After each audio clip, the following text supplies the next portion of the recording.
Assalaamu calaykum. Ku soo dhawaada channelka wax ii sheeg. Aan isku sheegno. Maanta waxaan baranaynaa salaanta iyo su'aalo la wadaago. Today we will learn greetings and introductory questions. Subax wanaagsan. Good morning. Subax wanaagsan. Good morning. Fiid wanaagsan. Good evening. Fiid wanaagsan. Good evening. Galab wanaagsan. Good afternoon.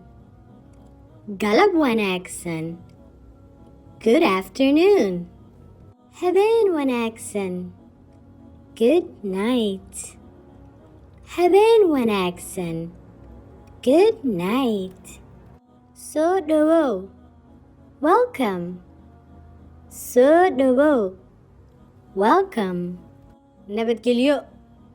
Goodbye. Or be safe. Nabadgelyo. Goodbye. Or be safe. See tahay. Or iska waran. How are you? See tahay. Or iska waran. How are you? Adiguna. And you? Adiguna. And you? Waan fiicanahay. I'm good. Waan fiicanahay.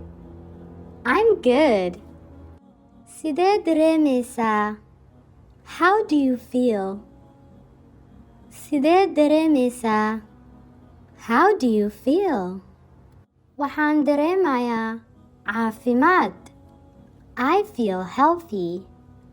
Waxaan dareemayaa caafimaad. I feel healthy. Waxaan dareemayaa farxad. I feel happy. Waxaan dareemayaa farxad. I feel happy. Maroon tahay. Are you well? Maroon tahay. Are you well? Haa, waa roonahay. Yes, I'm good. Haa, waa roonahay. Yes, I'm good. Maxaa cusub? What's new? Maxaa cusub? What's new? Waxba. Nothing. Waxba. Nothing. Mar kale nala wadaag sidaan wax isku sheegno. Join us next time so we can learn something new. Wax sheeg. Aan isu sheegno. And don't forget to like And subscribe.